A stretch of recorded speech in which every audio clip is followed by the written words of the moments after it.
Welcome to the new version of Let's Talk About Real Estate podcast, the podcast for real estate agents everywhere. I'm Lisa B, and together with Bjorn Kunzel, we're going to talk about everything real estate. We talk about what's working, what's not working, what's new, what's old, technology, and anything else to do with real estate. We'll answer your questions from the Facebook group Let's Talk About Real Estate. So if you have a question, we can help. Join the Facebook group today, and again, welcome to the show. Bjorn Kunzel, welcome back to Let's Talk About Real Estate podcast. Good to be here once again, Lisa.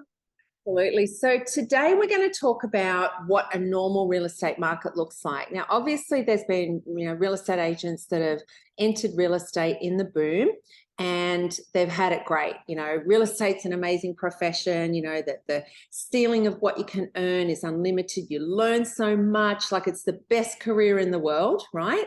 And they've had perfect conditions for it. Absolutely, you couldn't have got a better market, could you? It's been the best time for anyone to start their career in real estate, but it's also been the worst time. And I'll talk about that later on.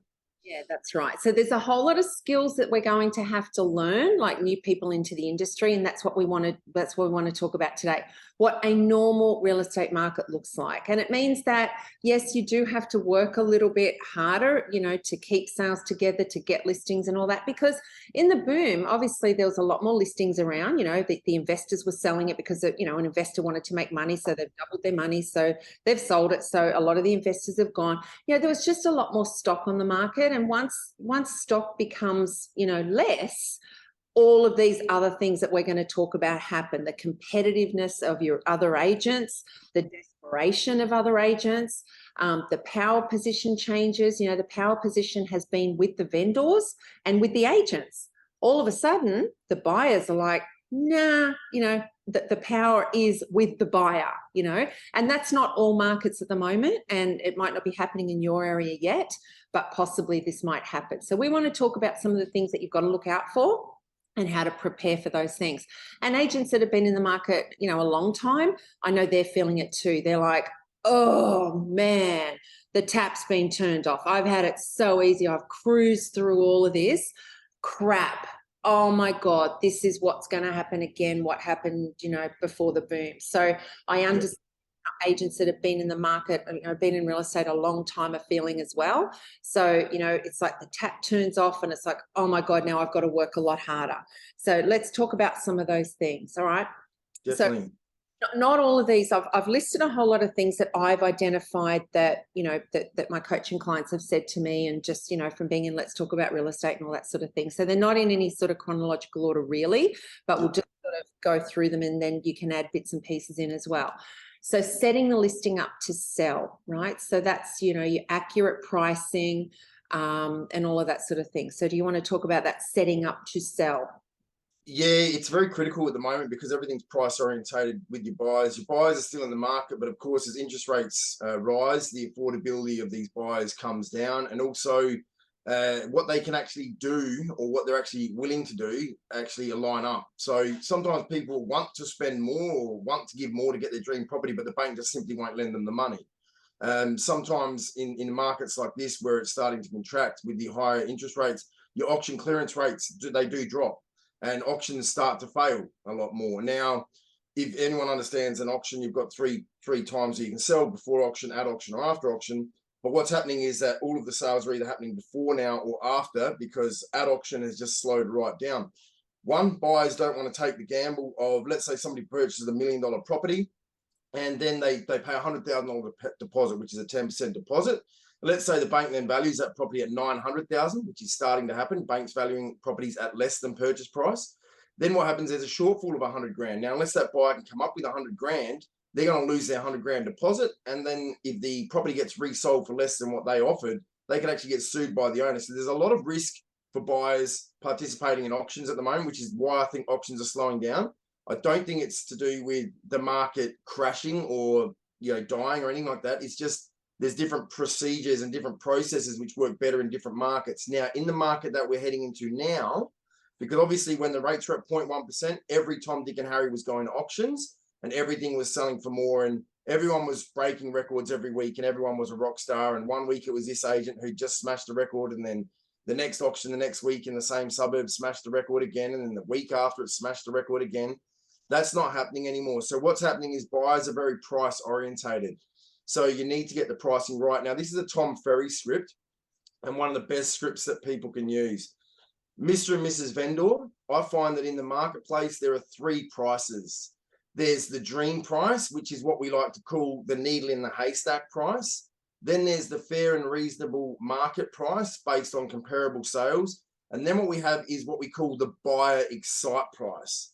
Now, in this particular market, Mr. and Mrs. Vendor, with the rising interest rates, if we advertise at your needle in the haystack price, there's a good chance you're going to be on the market for 12 months and that you'll end up actually selling for less than the buyer excite price at the end of the day as you go through the process and do price reductions.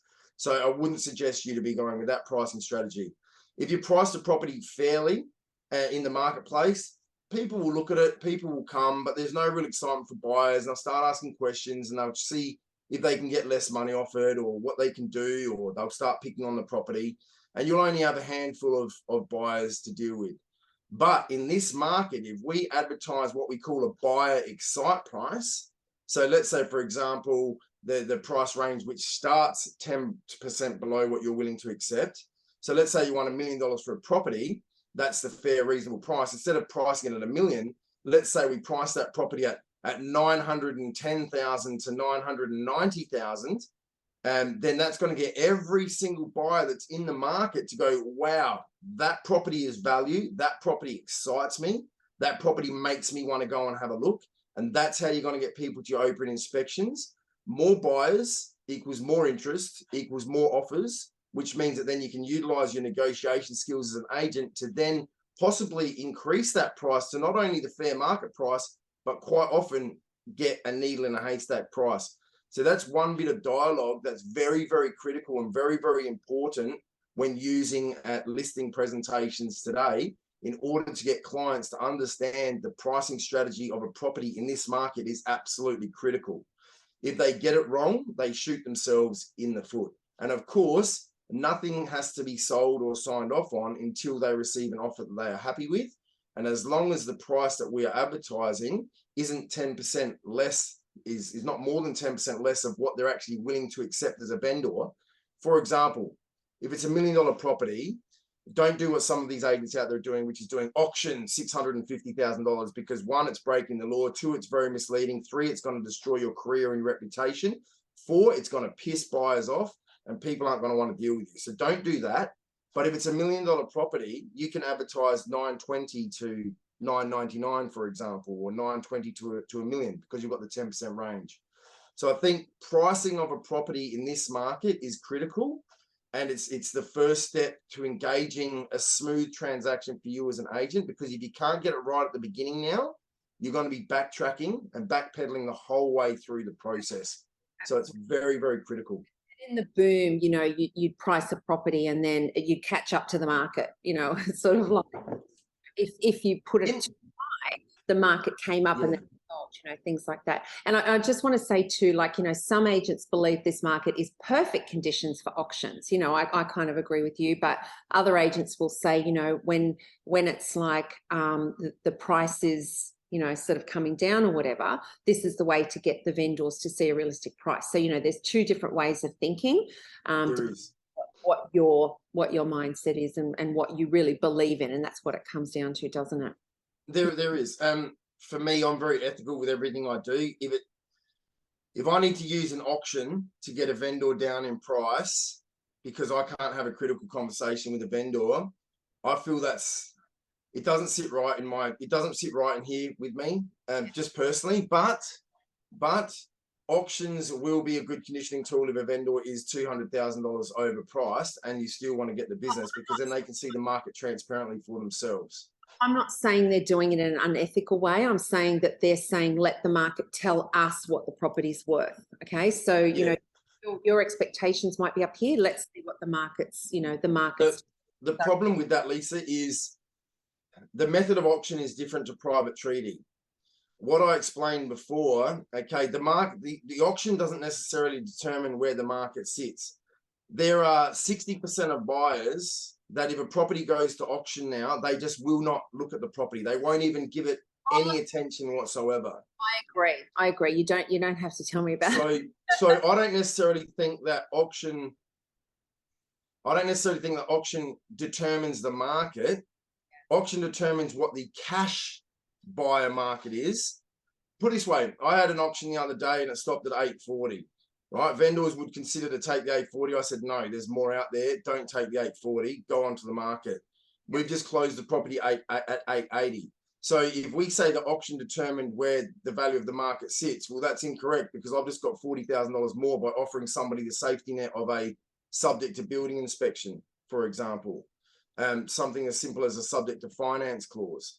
So I think what people don't understand is auction is a process and a method, but there are certain rules in place with an auction that are not in favor of a purchaser. And right now, I would not attend an auction myself, because I'm not going to risk and gamble my deposit. So an auction will get a vendor who is overpriced to be able to see the reality of the market.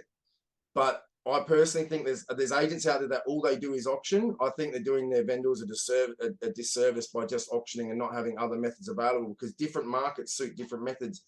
Different properties suit different methods. If I've got a development site at the moment that somebody can split into, 10 or 20 blocks, of course I'll auction that, because these buyers that are buying that have got the cash, and then the developers will compete against each other because it's an ego-driven activity that they've beaten Mario or Frank or Tony or whoever else it is. If I've got a first home buyer house, first home buyers aren't going to attend an auction. Now, they were when the rates were 0.1%, because there was no risk for them, because next week the property was worth more. But in this market, they're not going to. So I'm giving my vendors all of the options and explaining the scenarios of each of the methods, and then saying to them, look, this is personally the method that I would choose for your property. However, what do you want to do?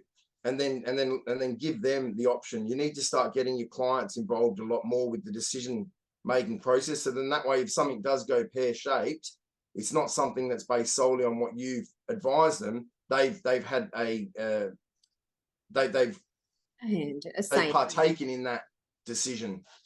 Now, I agree with you. I always like the private treaty, but there are some agents that just love it, and that's what they believe in. And there's a smorgasbord, and some agents will believe in this way, some agents will believe in that way, and I guess at the end of the day, it's whatever they believe in and whatever they get the results with, isn't it?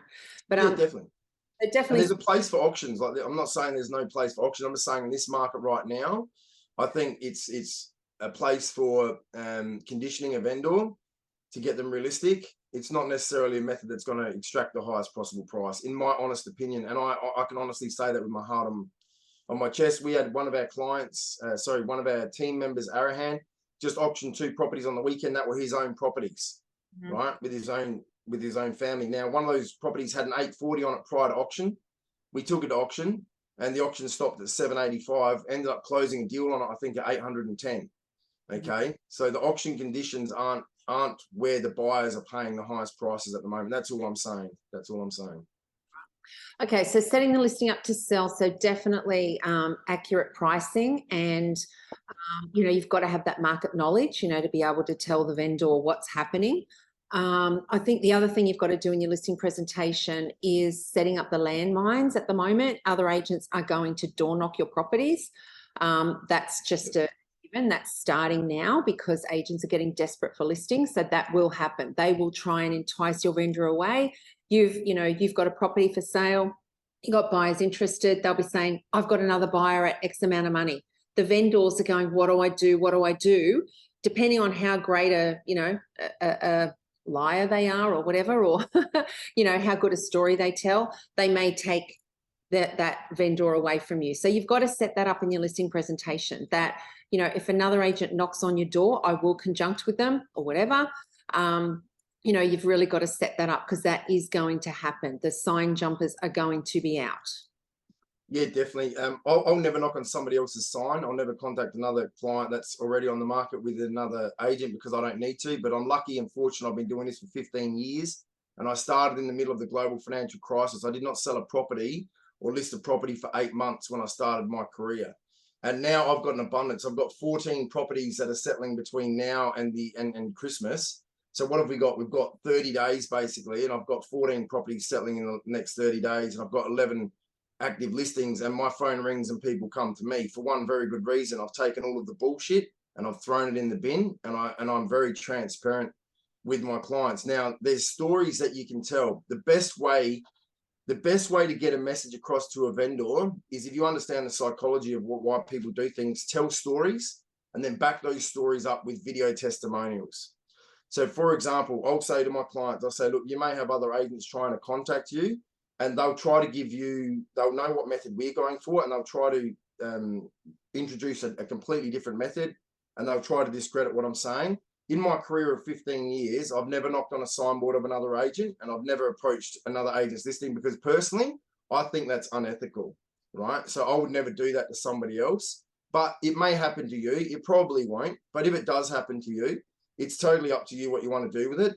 With my clients, I don't lock in any of my clients. Every single client that I take on has a risk reversal guarantee where they can cancel the agency at any time for any reason without even having to give me a reason. Now, there's only been one that's activated that in the past 2 years. The rest of the clients just stick with me, but I don't lock them in. So I say to somebody, if somebody does knock on your door and you believe they're BS, and that's an angle, that avenue that you want to take, totally up to you. You can cancel with me anytime you want, because I don't need to do dirty tactics like that to get business. So I'm discrediting them without actually saying anything about them, just by saying that I wouldn't do that because it's not ethical, doesn't fit with my belief systems and my values, and so on and so forth. So then when it happens, hopefully that person, once I've built up the rapport and the trust with them through the other series of conversations in the listing presentation and telling them stories and things like that, and then showing them video testimonials on my phone, go, okay, Bjorn's a legitimate 100% honest, trustworthy person. When that happens, that agent's already been discredited by the client psychologically in their mind, so it doesn't even become an issue. So you've got to become a really good storyteller in this market, I believe. Yeah, well, that's it. It's setting up that landmine and letting them know to expect that's going to happen, and for them to not have, to know what that agent's angling at, and that they can find their own listings anyway. Yeah. Yeah, definitely. So more than one agent competing for the business and showing your worth, your fee, the value you bring. So you're really going to have to do that even more so right now. Owners are going to be getting out 3 agents and there's less stock. So it's going to be, the highest price, they're going to tell the vendor the highest price and the lowest fee. So you're going to have to educate in a way where they believe you. You're going to have to know the market. You're going to have to show the market. You're going to have to explain it. And you're also going to have to justify your fee. Otherwise, all you're going to be doing is competing, telling somebody the highest price and the lowest fee, and that's not, you're not going to sell it. So that's really important now. So you're finding that's happening as well. Agents are going in really high and low fees. I'm going up against business where I've got agents that are trying to do it for $3,000 fixed fee, and I'm going in and winning the business at 12, 15 grand commissions. Yep. All right. And I've got agents that are going in there telling people $100,000 higher than what I'm telling people, and I'm still winning the business. Yep. Okay. So this is the problem with agents. A lot of agents, they think it's all about money, right? A lot of agents think that this is all about money. If I don't tell them the highest price and give them the cheapest fee, I'm not going to get the deal, right? Oh, the market's not booming anymore. Nobody wants to sell because the market's not booming anymore. Can I tell you something? 90% of the people that decide to transact, it has absolutely nothing to do with money, nothing to do with the cheapest fee, nothing to do with the highest price. It's to do with their personal situation, their circumstances, where they are in their current position in life and where they want to be, and the person that's going to take them and walk them through that and show them that they care about them, not just a commission-hungry, commission-breath agent. But so they've got, that's all they've got. They've got no negotiation skills. They don't know the value they bring. They don't know how to demonstrate that. That's all they've got, is to tell a high price and a lower fee. So that's going to. I'll tell the agents watching this how they can beat an agent that gives lowest fees and highest possible price, because there's one thing that every single agent does, and they lock the customers into a sales agency agreement. Every single agent. I don't. I'm like 0.01% of agents that doesn't, right? And my business booms and flourishes because I give people an easy exit if anything were to go wrong. If you have an issue with your plumbing, do you call 3 plumbers and get 3 quotes for the plumbing, and then they all say, okay, it's going to be 5 grand, it's going to be 6 grand, it's going to be 4.5 grand, and then you wire them the money and then they do the job afterwards? Or do you get the plumbers to come out and you pick the one that knows what they're talking about the most because it's your plumbing and you don't want your house smelling like you know what, and you go, you know what, I trust this guy because he seems to know his stuff.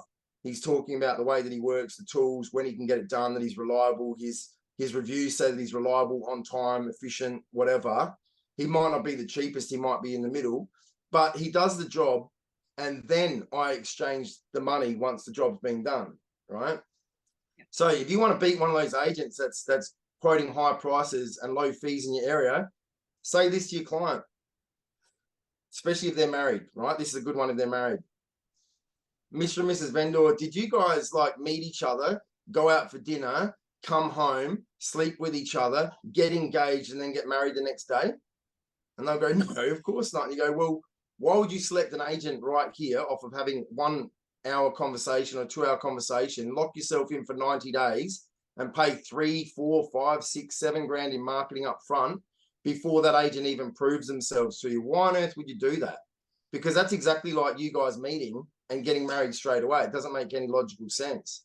But you guys didn't do that, did you? You met each other, you found out if you liked each other, you went on a few dates, you had dinner a few times, you had a sneaky little kiss, and then that led to more things. And then maybe a year later down the track, you got married, or 2 years later, or 3 months, but you didn't do it straight away. So let's get to know each other first. Let me put my money where my mouth is. Let me bring some buyers through your property.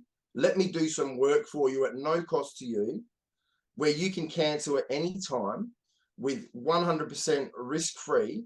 Let me do that for you, because with every other agent, you're locked in for 90 days, right? Whether you like them or you don't, locked in for 9 days. Now, if you and I start doing business and you realize this Bjorn's just a complete idiot, you can just pick up the phone or send me an email and cancel. So there's nothing for you to lose. But I will get real buyer feedback. I'll get real buyer feedback on your price, so we don't have to worry about the price right now. So let's not even worry about that. Let's just get some buyers through the door and say, look, let's find out what the market's willing to pay. I'll give you the feedback. I'll relay it to you. I'll present the offers to you. If you're happy with my services and happy with the results I produce, then maybe we sell the property. If it doesn't work this way, and maybe you do decide that you do want to move forwards and you do want to invest the 3, 4, 5, 6, 7 grand in marketing, and you do like me and you do trust me and you're happy with the work I've done so far, well, then we can go to that next step. But if you want to go to that next step with agent XYZ down the road, that's totally fine too. So this is what I call an absolute no-brainer. It's risk-free, cancel anytime, and that way at least you get some feedback. All I need is a couple of weeks. That will list 99.9% of properties over any other competing agent. And guess what? When you offer them that out, they don't even ask you what your fee is, because all they're hearing is that it's all free and it's risk-free, right? So when I put my commission in there, I just write my commission in there and I just write next to it, negotiable at point of sale. And if they ask about that, I go, well, look, that's based on the results. That's what I normally charge. But at the end of the day, look, I'm not too fussed about the commission. If you're not happy with the result I'll bring you at the end of the day, you tell me how much I'm worth. I won't argue.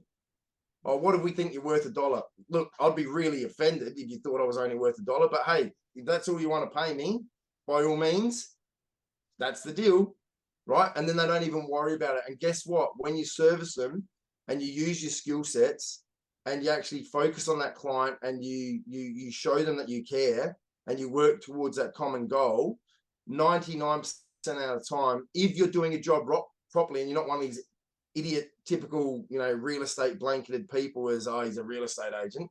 If you're actually a good human being and you bring value to the table, they will not question your fee. They won't. I've got some fees up on my board right now, and I work in an area where a lot of the agents I'm up against are charging like 5.5 or 7 grand in my area. Like I'm talking like 80% of the agents, right? 5.5 to 7.5 grand. I've got commissions sitting on the board at $17.6 thousand, 12.4, 15.8, 14.9, 10.9, some at 9.9, one at 7.9. which was just a repeat deal. The client sold with me like 3 times before, so I'm doing a deal for them because it's like the 4th time they're selling, so I want to look after them. They didn't even ask, I just did that for them. So you can get better fees, but what you need in this market is you need the skill set, you need the confidence, you need the tonality when you're speaking to people, you need to know when to stop and pause. No, exactly. No, You need to know when to keep talking. I ran my business the same way, like it was total risk reversal. And you could say to people, look, you know, all the for sale signs that I've got around and I've got the most out of anyone, go and knock on the door and ask the person if they're happy, because obviously they are, otherwise the sign wouldn't be up. So that's how confident I am with you coming with us. But in the same token, when you do that, the other agents in your area are going to know that you offer that. So you've got to say to your vendor as well that, you know, other agents know that I offer this, so they probably will come and knock on the door because they know that I offer this. So this is just something that, you know, it's a risk reversal for you, that you can see how I am and all that sort of thing, and, you know, sort of setting up that landmine as well. Yeah. The best way to set up the landmines is, so say I'm appraising your house, Lisa, and I go, oh, and it's got to be legitimate, right? So don't make up BS, right? But I've sold so many houses that I've always got stories. So I can go, I had a similar property to this actually, you know, 3 weeks ago, that we actually end up selling. We actually got this for it and that for it, and this is how it went, whatever. At that point, when I'm telling that story, I want you to be thinking in the back of your head, oh my God, what a bullshit artist. Here we go. Typical real estate agent bullshit artist, when I'm telling a story, because it's a good story. Yeah. I need you when I'm telling the story to actually be saying in your head, what a bullshit artist. Here we go. The stories have started. Typical real estate agent. And you tell a story. Then you move on. And then you tell another story. And when you tell the second story, you go, actually, hold on a second. Let me just have a look at something here. And then you go into your mobile phone and you go into your camera and you go into your videos and you go, actually, remember that person I told you about at XYZ? And then you show them a video testimonial and they watch it. And you go, remember that other customer that I told you about as well? That one where, you know, we end up getting it sold in less than an hour. And they think, yeah, that was a real bullshit story. That one. And then you show them, Bjorn sold our house in 48 minutes from start to finish. I've never heard of anything like it. If he's sitting in front of you, because then what happens, you've told them a couple of stories, and the idea is for them psychologically to be thinking that those stories are BS. And then you show them that they're not BS. Now you have 100% credibility with everything that comes out of your mouth. They 100% trust you and believe you now. That's it. It's so important to the value that you bring to the table, as well as substantiating what you do. You know, it's critical now, because now you have 2-3 agents fighting over the business and whatever. And the best way around that, the best way to avoid 2 or 3 other agents in the appointment, is to go and find the listing yourself. Don't wait to be called out. You know, specific target prospecting. You know, you've got a buyer that wants to buy a property, target, you know, different streets for them. Don't be waited in for, you know, don't wait for an invitation to be called out for an appraisal. Create your own business, and then you're not going to have that competitive, you know, the other competitive agents either as well. So keep that in mind as well. Definitely. And you want social proof. Like, this is the era of social proof, but you've got to be very careful. You don't want your vendors all saying, Bjorn got me the highest price and charged me the least fee, because then every single vendor you show that to is going to expect the highest price and loss. So it's got to be, the service that we received was exceptional. You know, the communication was 100%. We never had to pick up the phone to wonder what was going on. Even when things went wrong, Bjorn was all over it. You know, he took care of business. His personal assistant was amazing. The other members of his team were fantastic. The open inspections, there are always multiple agents at the open inspection. He even bought a mortgage broker. It's got to be service-based value add testimonials, not about price, because we're not in the market of the highest price anymore. But also too, before you do your vendor, the vendor video testimonial, every vendor's got a story with you. So it's like I had it listed with another agent, and, you know, I got nobody through, and I listed with Bjorn and I had 5 buyers through, whatever. Like, remind them of the story about what happened before the video testimonial, and kind of remind them what was important and what was critical to that sale and how you helped them as the other agent didn't. I think set your video testimonial up as well. So hard conversations. So whether that's the price or whatever. So you're going to have hard conversations. If you've got a property listed, and we've all, you know, listed a property before, we thought it was going to sell and it's sold for less or it's sold for more or whatever. Once you've got the property on the market, there might be certain things that the buyers are saying. Another one's come on that was desperate, and, you know, 5 others are on in the market now that are a lot less than what your property's listed at. They're your, you know, your competition. So you're going to have hard conversations about the price. You might have conversations about price reductions and price adjustments, and you've got to set that up as well. You've got to have those conversations. You can't just say, oh, they want too high a price and I'm not going to list it. No, because what's their motivation as well? Have they bought something already? Is it a health issue? Is it the bank going to take over? You know, there's a whole lot of things to consider before you say, no, I'm not going to take that listing on. And there's a whole lot of things to consider with price adjustments and all that sort of thing. So that's critical. And the hard conversations that might be, we really need to, you know, the house smells like cat urine. You know, we really need to get something done. You know, there's a whole lot of things that in the boom market, buyers were just going, I'm just going to have to buy this property because I've got nowhere else to live. I'm going to have to buy it, cat urine or not. I'm just going to have to buy it. You know, it's not an ideal property, but I'll buy it anyway because that's all that's around. There's 10 other buyers that are putting in offers, and that market is changing. You're not going to have 10 other buyers behind you. So, you know, you've got to be very careful of those things as well. So what would you like to say about that? Yeah, this is critical conversations, I call them. And a critical conversation comes down to 2 things. It's the dialogue you use, and it's the tonality that you use as well. All right. So your voice can be believable, or your voice can sound like you're just rolling off a script. You sound like you're rolling off a script, you've got no chance. You've got to have a realness in your voice when you're relaying this information to people. So when you're having a critical conversation, you'll slow down. Right? There'll be more pauses. Look, Mr. and Mrs. Vendor, I understand this is not exactly what you want to be hearing. I understand that, and I get that. And it's not the information that I want to be relaying to you either, because I wish that we didn't have to have this conversation. But if we don't have this conversation, we're not going to get you sold. So let's look at our options here. Is there a possibility that you don't have to sell this property? First and foremost, can we explore that option? Because the way that we're currently going with our expectations on price right now, that's looking like a real possibility. So if that happens and we have to stay here or turn it into a rental, what does that look like for you? Yep. Right? Get away from trying to bring them down. Just what does that look like for you? Now, if they're like, oh no, it's not an option. We have to, we can't turn into a rental. We can't keep, okay. Well, unfortunately, that leaves us with one other option, which is to get the property sold. Now, at the moment, with the pricing strategy we've got right now, we're not getting anywhere. So remember when we spoke about the 3 prices, we need to now go to that buyer excite price if we're going to have any option of getting you moving forwards. Now, of course, nothing is sold until you accept an offer that you're happy with or that you're content with, because you might not be happy because it's not going to be maybe what you're really expecting, but an offer that helps you move forwards. All right. Because we've got to look at reality here. Unfortunately, we didn't sell 12 months ago when we were in the middle of the boom. So we have to deal with what we've got now. Yeah. So having said that, where does your bottom line sit? Where are you? Because I'm not saying we're going to go straight to your bottom line, but I need to know where that sits realistically and honestly in order for me to be able to work any figure above that. So what we need to do is we need to realign our expectations, and we need to realign our price to the market. Do not use the word price reduction, right? They don't want to hear that. Price reduction sounds like you're attacking the vendor. We need to do a price reduction. It's a scary word. It's a swear word in the vendor's mind. We need to realign ourselves with the market and the expectations of buyers, and we need to realign our expectations as well.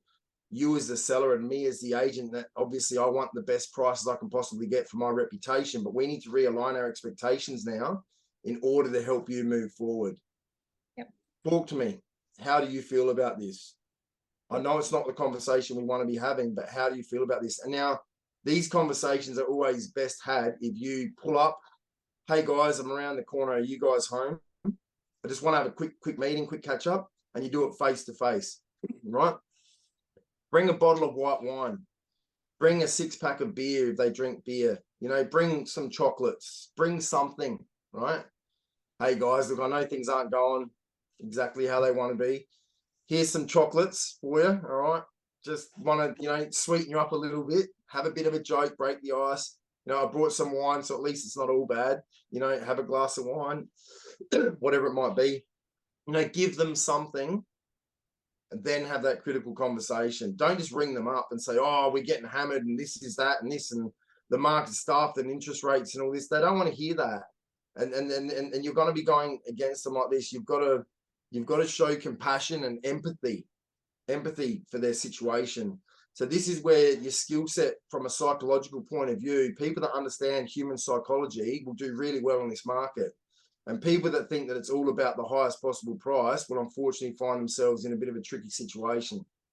Absolutely. So definitely vendor management. So it's really, you know, educating the vendor, as you said, having those critical conversations. It's keeping the vendor, you know, you know, other agents are going to be trying to, you know, get them away from you. It's keeping them by communication. Every single time you have an inspection, you've got to let them know what's happened.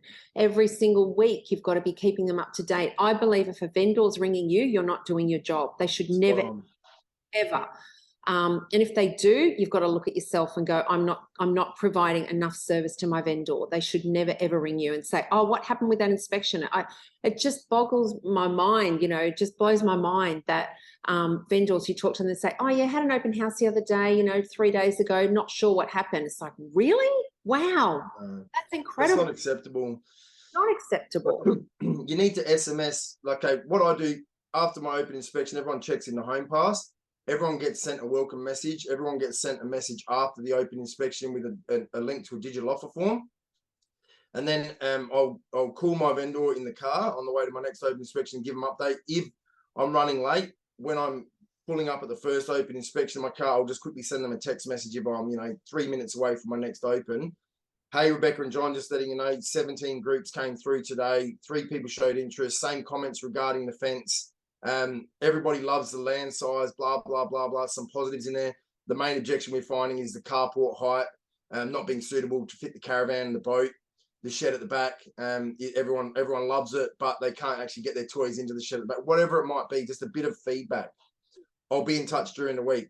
Do your callbacks, put in your buyer feedback against whatever CRM you're using, and then give the vendor a call and say, okay, this is where we're at. This is what offers we've got. This is the negatives. This is the positives. This is the feedback on price point. And then you can produce written reports as well, depending on the type of vendor that you've got, which has all that relayed, you know, in writing. Because at the moment, when this market that we're heading into, I haven't done a vendor report for a couple of years now because I haven't need to. But in this market that's coming up, I'm going to be sending vendor reports directly to their mobile because I can do that through HomePass. Video reports as well, so you can just do the same thing on a video, and then you know, not if your forte is not writing, you can do the video updates as well. But I think, and you know, if a property is sitting on the market for a while, there might be something that the vendor needs to get the feedback, because it might be a room's really dark and maybe the vendor can do a skylight or something like that. You know, something that's going to bring more light in. You know, it might be something that they can fix that's not going to be that, or you know, the smells in the carpet or something, whatever it is. If the vendor doesn't know, they can't fix it. You know, so you've got to provide that feedback back and have those conversations, right? Yeah, definitely. Okay, so superior customer service, that's with your buyers and your sellers. You know, agents in the last couple of years have just not really, you know, serviced their buyers. It's been like, oh, you know, there's too many buyers, go away kind of thing. And now you need the buyers, you know, and the buyers are going to remember how real estate agents were treating them. So they're not probably going to like real estate agents that much coming into the market now if they've been around a while.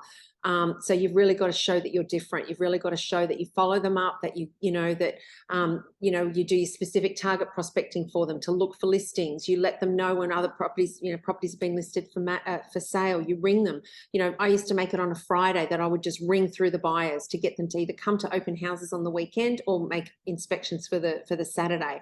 Just Fridays, just phone your buyer. And they really appreciate it because nobody else is doing that. And your buyers are going to become sellers. So those buyers are going to go, wow. And when you're sitting in front of the vendor and you're saying, Remember how I'd call you every Friday? I'd call you and let you know how, we've just listed a property for sale, or another agent's listed a property for sale. That's what I do with my buyers. Test it with other agents. They don't do that. Yeah. So I think that's really important too. Okay, negotiations. So you're going to have to negotiate a lot more, and you might be, you haven't got 10 other agents lined up behind you to buy the property. So you might just be negotiating with the vendor and the buyer, and also things that are happening now. Sales are falling through. The buyers are getting, buyer's remorse. Which they didn't have before when you had 10 other buyers lining up, or maybe, but there was, 9 other buyers lining up after them. So you're going to have those conversations. And if there's a building and pest report and something's wrong with it, you may have to go back, and the vendor, you might have to negotiate on price a little bit. You might have to get the buyer to come up a little bit, the vendor to come down a little bit. To fix whatever problem that is. It's not just, the sales fallen through because of a bad building report. No, you've got to work hard. You've got to go, okay, well, bring it in and let me see what it is. Okay, go to the vendor. This is what it is. See if you can get a copy of it. This is what it is. Go to the buyer. I mean, I had a buyer once that pulled out of a sale because it said that the building and pest inspector said that there was no water hammer. And he said to me, Lisa, there's no water hammer. And I went, that's a good thing. And he went, like he honestly didn't know what water hammer was. So it's like you've got to go through the building and pest report to see what's there. It might be something that is. And I had one once where somebody had thrown something up on the roof. A kid had thrown something up on the roof and it looked like a water leak. And I've got one of those at the moment. My son threw up this rubber thing and it's on the ceiling. And it's just the bits of rubber up there and it looks like a water leak, but it's not. It's ask the vendor, it says in the building and pest report this. Oh no, my son threw a bloody plastic thing up on there. I've got one right now. Don't talk to the vendor. We don't know. So you're going to have to, really work at those things as well. Have you found that as well now? Well, it's funny because people do business with people they like and people they trust. Now, that's been my whole business model, okay? So I don't do pre-listing kits. I don't bring anything into a listing presentation. It's in my bag. I rarely ever pull out anything, just a sales agency agreement and a conversation and we're done, right? That's how I operate. In this market, if you're not the trusted and liked person, you're going to struggle. Yeah. In the market that we just come from, a lot of vendors will go, I don't really care. I just want the highest price because it's crazy. So it has been a highest price investors selling off market, right? So we've come out of that. So that's where anybody can pretty much sell. And if they've got some social proof, like I just sold the one down the road for 150,000 more than anything else on the street.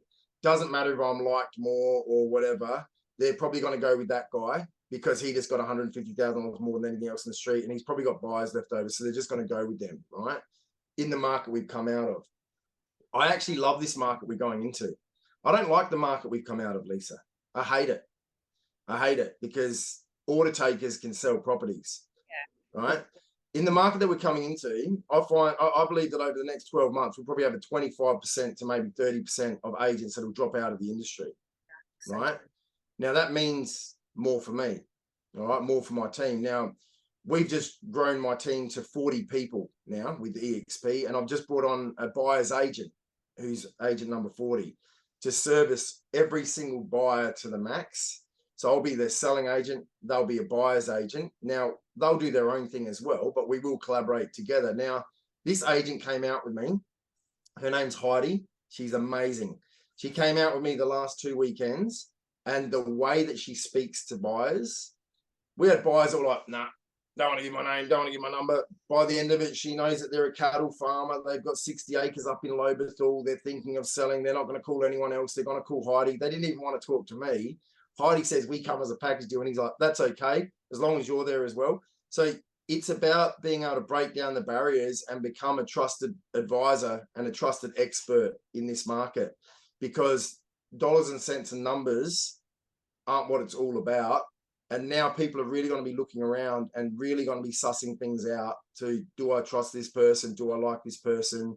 Yeah. Can I believe they're going to deliver on what they say they're going to deliver on? So this market is more about your service levels, like you said, your exceptional customer service, rather than dollars and cents. All right. So it's critical. It's very critical that you you almost need to be somebody from, like, if you're from a hospitality background where all you do is serve people, right? You'll boom in a market that's coming up. If you got into real estate, this is the time to do it. When everyone else is like, and the property down the road sold for this, and this is the recent sales here, and this is my awards, and this is why I'm so good, and blah, blah. That stuff flew for the last couple of years. It's not going to fly anymore. Now you'll find somebody with a bright, bubbly personality who really cares about the client situation, who takes an interest into their kids, interest into their pets, an interest into their whole scenario about where they're going to, and wants to be involved in the whole process. And that enthusiastic, confident, agent is going to get the business over somebody who's sold 1,000 houses. That's right. The energy is going to be so important now. You've got to be magnetic. If you go in and go, oh, geez, the market's tough, you're not going to get the listing. You go in and go, the market's great, and this is the things that we do, and everything's got to be backed up with either social proof or proof of what you do. Like, we used to have it that every single sales inquiry was answered within 2 hours. That was everywhere. Test us, right? So I'd go into a listing presentation and say, most agents will not even get back to you. We have procedures in our office. We will get back to you within 2 hours. Test us, right? Yeah. Before you choose an agent, ring 4 agents and see who gets back to you with a sales inquiry. Just do it, Yeah. And that was powerful too, because agents don't get back to buyers, So yeah, back everything up and have your risk reversal if you can. I mean, I think that's a brilliant way. That's how I always operated. And I think it gives people that they go, oh, okay, well, I'm not locked into a contract. If they don't perform, I've got the power. They haven't got the power over me. They're not locked in for 3 months or 4 months. So is there anything else that I've missed? Is there anything else that you're seeing now, or that we can think of that was before the boom, that's going to happen now? Is there anything else? Agents that are real, agents that actually care about their customers, and agents that actually enjoy what they do, and they're not just in real estate for the money, will do really well. Agents that became real estate agents for the money, agents that became very dollar focused during the last couple of years, they'll start to struggle, because this is a market where the agents that are trusted and liked are really going to excel, and the agents that are all just about transactions, get them in, get them out, are going to find it very difficult. There's some agents in my market that all that they do is auction, and the last 2 years they've been cleaning up. I can tell you right now, these next 2 years, I reckon some of these agents aren't even going to be agents anymore. I know. And some of the principals, they've been booming, obviously, and they've put on more staff, and they're going to start to hurt as well. So, it's sort of, everything's going to come back a bit as far as advertising, and agents have offered free advertising, sort of premier alls and all that sort of stuff as well. Yeah. That's going to come back as well. There's going to be a lot of change. I think realestate.com is, they've just priced themselves out of the market so much now. If affordability goes down, it's going to be interesting to see what happens with that, so that's something. See, there's a lot of other things. Okay, so I'll win my strike rate from, I used to work at another company. I worked at 2 previous companies before EXP, right? My strike rate has gone from about 38% up to over 92%. Just from being in the right vehicle, right? Now, I don't want to sound like I'm plugging EXP here, but I am, because it's a freaking no-brainer, and it's the best system in the world for real estate. So people that are out there working for a franchise, giving away 50% of their income or whatever it might be at the moment, you need to really stop and think about that. Why do you want to keep on building up your data for your boss to own and retain your data? Why do you want to be giving away 50%, 60% in this market, right? I've never earned the amounts of money that I've earned, but I don't work and a focus on money. I work on a client focus, and the money is just flowing in. There is more than an abundance, because I found I've got myself into the right vehicle. So agents out there, the first thing that they should be doing with anything is looking at where their future's going and looking what vehicle they're in. And if they're not in the right vehicle, get the hell out of that vehicle, right? If you want to travel 1,200 kilometers non-stop, you need a Toyota Land Cruiser with a 1,200 litre tank. You don't take a Tesla on a 1,200 kilometer journey, right? So get out of the vehicle that's not working and get into a vehicle that works.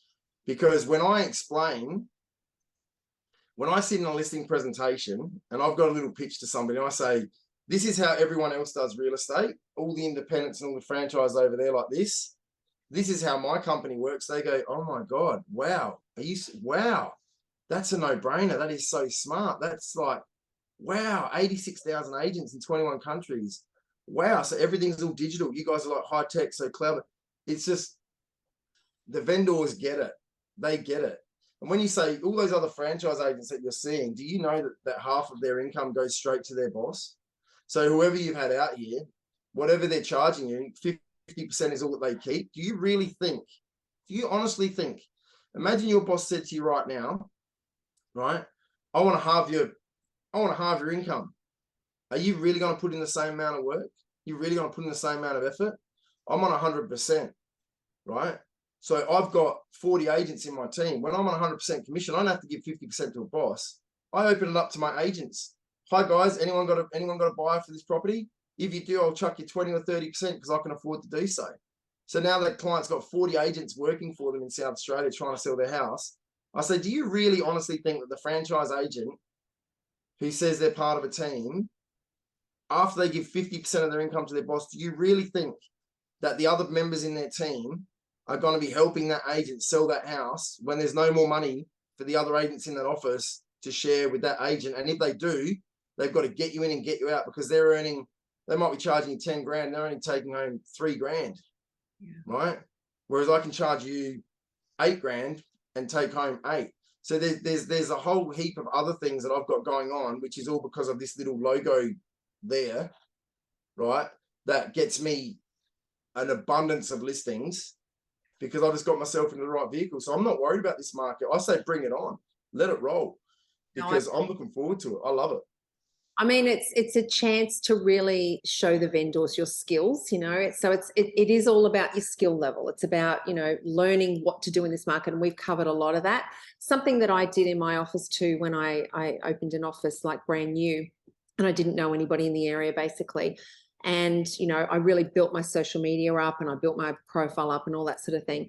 And something I did, I sent a letter to every single real estate agent in the Lower North Shore. And I said that I would conjunct with them 20% buyer. If they've got any buyers, bring them to us and we'll give you 20%. And I sent that to every single real estate agent.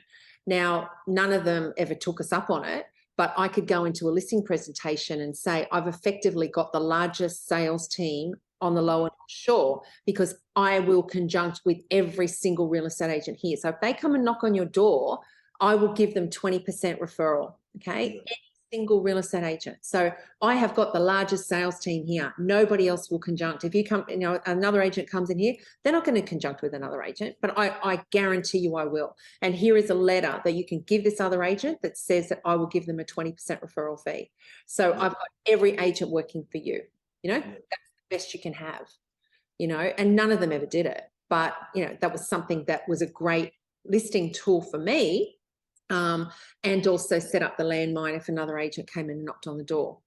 So you really need to have a point of difference. You really have to have something else. If you're going into listing presentations now, the way that you were doing it in the last 2 years, no, it's not going to work. You really need to have a point of difference.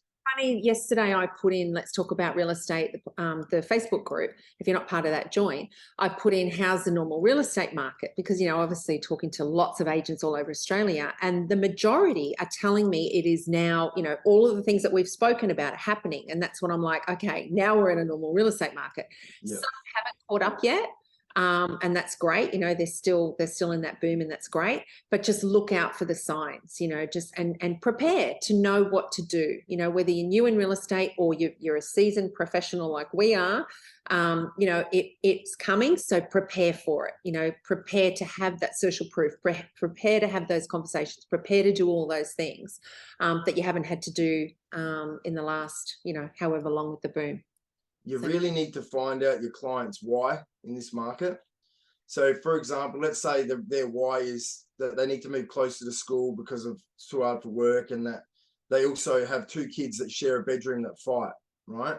You start talking about numbers of houses and all that after they've just told you that, you're gone. Yeah. But if you start saying, yeah, I get it. Let's, you know, so how old are they?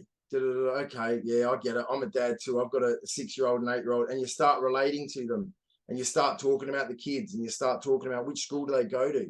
Okay, I've heard, I haven't heard much about school. Is it a good school? Is it reception as well? And you start talking about that, about their scenario and about their situation. You don't even talk house. You just talk about that, and you delve into that. Then they go, this guy gets me. That's right. Exactly. Right? You need to relate to their why. You need to tap into their why, and you need to care about their why, because everyone has a why, and it's not always money. 90% of the time, it's got nothing to do with money. But if you're not tapping to that why and you're just pitching to people, nobody wants to be pitched to, which is why I don't bring any marketing material into a listing presentation, because that's a pitch. And the more information you give people, the more opportunity they've got to go, okay, well, we've gone through a lot today, so I'm just going to review that information. I'll get back to you. Guess what? You don't leave them with information. You have a conversation about their why, conversation about their situation, a conversation about their journey, and you care about who they are, and you show that you're a human being, and you relate to them on a human being level, and you forget about the whole real estate agent versus customer level, right? That engagement will have them going, okay, what next? So then every bit of information, so you understand about that marketing, yep, cool. So you understand about that pricing, yep, cool. So you agree with that pricing method, yep, cool, yep. So you agree that we should just touch up those few little bits and pieces. How long do you think that's going to take for you to get that done? Okay, cool, yep, cool. You understand about the 40 agents that are going to be working for you, yep, cool, okay. Got a copy of your council rates and your water rates there? And if they get up out the chair and go and get them and they bring them back to you, just start filling in. So it's in both names, yeah. So what's the M stand for? Michael. Okay, John Michael. Hey, John Michael Ronson. All right, beautiful. And what about Rebecca? Rebecca, you got any middle name? And just start filling in the paperwork, and just keep filling in the paperwork until they stop you. Paperwork is more or less telling you they're going with you. Or if you say, have you got a key, or will I get one cut? Oh no, here's a key. Okay, bingo, you got the listing. Exactly. Residential sales agency agreement. Right. Yep. This is the only bit of paperwork I bring into a listing presentation, and I can do it digitally. But if you do it digitally, it emails them, and then they've still got an opportunity to, okay, we'll check out the email when you leave. Yeah, so nice. I always do a manual, hard copy listing agency authority, whatever you call it in your particular state, and it's always an exclusive agency, but it gives them a risk reversal guarantee where they can terminate at any time. And, I was the type of agent where, you didn't take much in. I took in a listing kit, and I also took in an accessories folder. So I'd have my listing kit. If there was something that you mentioned that I sort of went, oh, you know what? That's a common question. And here we go. And I could read 100 things, you know what I mean? Or not 100 things. I take this with me, my black bag, and my black bag has all that marketing material inside that black bag, right? So if I need to use, what do your brochures look like? Oh, well, let me have a look. Here you go. I can show them, but I don't preempt them with information. I let them ask me, because this is a secret squirrel, Lisa. I'm almost spewing that I'm on here saying this, to be honest with you, because I really don't want my competitors knowing this. Cut out all the marketing crap. Market to get yourself into the door, and then once you've been invited to the appraisal, don't give them anything until you have a conversation with them. And the only bit of paper you want to leave them with is a sales authority that you fill out, and that they just need to initial the bottom of each page and then put it in their letterbox and call me to pick it up. Yep. That's how you're going to get business. And I think too, I don't know how you operated. I was always like, I get the listing on the day. I don't care how long I'm there for. If my listing takes 2 hours, 3 hours, 4 hours, I'm not leaving until I get the listing. I'm not leaving until I get the signature.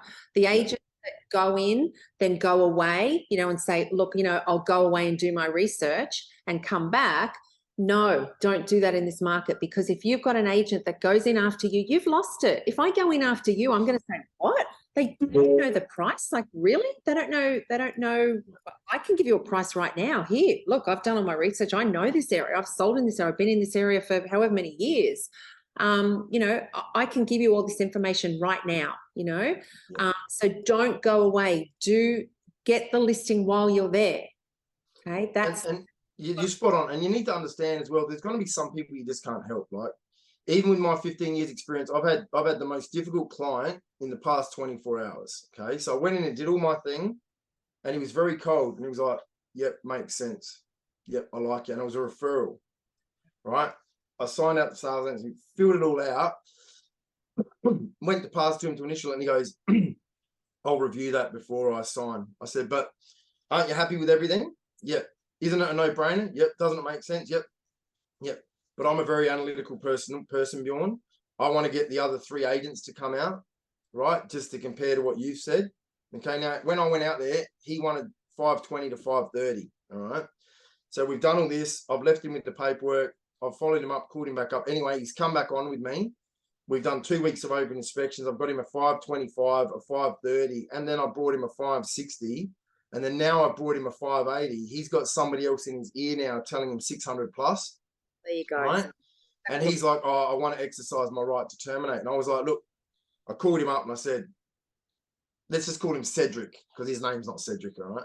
Cedric, it's Bjorn here. Can I just ask, if you want to terminate, that's totally fine. Totally cool. No worries at all. So that's not what this conversation's about. But I just want to ask you about, have you thought about your options moving forward? Because I know you've got other agents in your ear, and I know they're talking to you about auction. And I know in my heart of hearts that an auction's not going to work in your property in your area, right?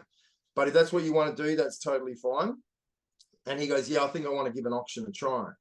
I said, okay, you're going to end up, I think, being on the market with a result that's probably less than the 580 that I've got for you.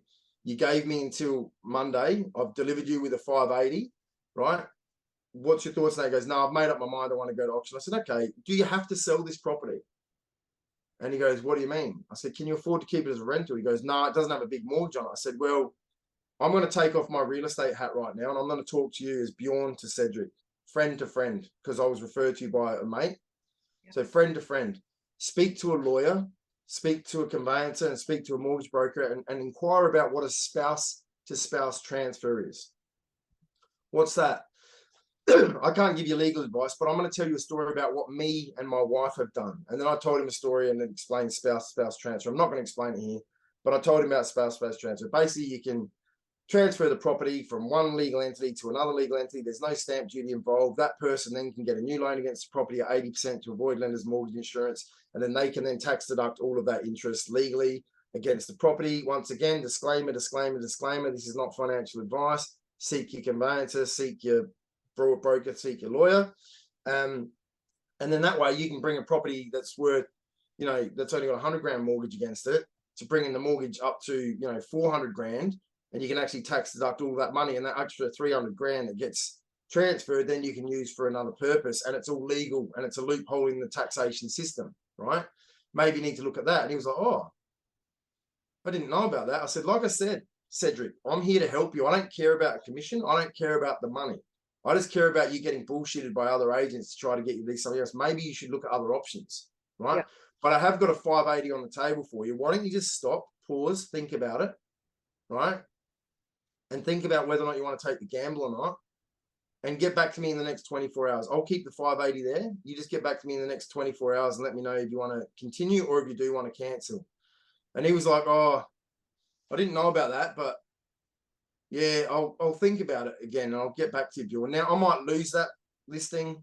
I might stitch it up at 580. I've done what I said I was going to do. He's not upset with me in any way, shape or form. He's just a personality type that is like 1% of the population that I find it difficult to gel with and difficult to mix with and difficult to connect with.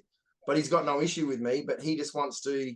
What the other agent is in. Make sure you nominate your buyer to get another agent to exclude your buyer on the agency agreement, that if your buyer. No, he can have it. If he wants to do that, he can have it. He can have it. I don't care about that stuff. I said to him, look, I'll even send you the offer form, and I'll even like do it without the phone number and the email address being blotted out. And if you want to take that buyer and you want to go to the other agent and you want to sell to that buyer through the other agent, God bless you. I hope you can sleep at night. That's it. Because guess what? If they want to do that, that's on their conscience, not on mine. Yeah. Not on mine. The big man upstairs knows all, Lisa, and I'm good with the big man upstairs, and I'll never do anything to jeopardize. Sorry, but I wouldn't give the agent the commission. That's me. But anyway. Yeah, but I don't care about money. I don't care about money. I've got an abundance of it, and there's enough of it coming in, so I don't care. What I care about is my conscience. What I care about is my heart. I know I can put my head on my pillow at night saying I'm a good person, I'm a good human being that does the right thing by other people and actually cares about other people. I don't care. You can give me You can give me $1 billion and say, Bjorn, if you lose that attitude, I'll give you $1 billion. I'll tell you to shove it. To me, it's not about the money. It's about rewarding. That agent gets rewarded for doing the wrong thing. Do you know what I mean? Like that, then they go like, oh, well, I just knocked on the door, I'll do it all the time. No. But then you know what I do? I ring that agent up and I go, hey, congratulations. I noticed you sold it to my buyer. No hard feelings. All good. I hope it helped you out. Hey, you ever thinking about making a move? Just give me a call. You know where to find me. And guess what? When their boss stuffs up, when their boss screws them over, when they get sick and tired of giving away half, guess who they're going to come and join? They're going to come and join me and my team at EXP, and my team's going to grow and flourish. So I don't care about that. I'll feed another agent from a competitor company. I don't care. I don't care about the commission. I don't care about the money because I've got a bigger picture. These are the things that are going to happen in a normal market. So, it's sort of like the fun, let the games begin, normal market. Yeah. So just make sure that you're doing the right thing. Just make sure that you're having good conversations, that you're over-servicing your clients, that you're being real genuine with every conversation you're having with people, that you're doing everything in the interest of the client, not in your own interest, that you're doing things to help other people, not because you want to line your pockets. And I guarantee you, if you do all those things, your pockets, you'll never have to worry about money because you'll have an abundance of it. It'll just happen. It's a byproduct of doing the right thing. Absolutely. All righty. Is there anything that we've missed? We'll put this on YouTube. We'll put it in Let's Talk About Real Estate Facebook group. Is there anything that we've missed that happens in a normal market? Is there anything that's happening to you right now? Let us know. All righty. Thanks, Bjorn. Thanks, Lisa. Talk soon. Bye. Thank you for listening to Let's Talk About Real Estate podcast. We hope you enjoyed the show. If you have a question about real estate, then please join the group on Facebook, also called Let's Talk About Real Estate. For those of you who are interested in EXP, please join us at 10 a.m. Brisbane time every Wednesday morning for EXP Explained. Thank you again for joining us, and don't forget to subscribe to the podcast, and see you next week.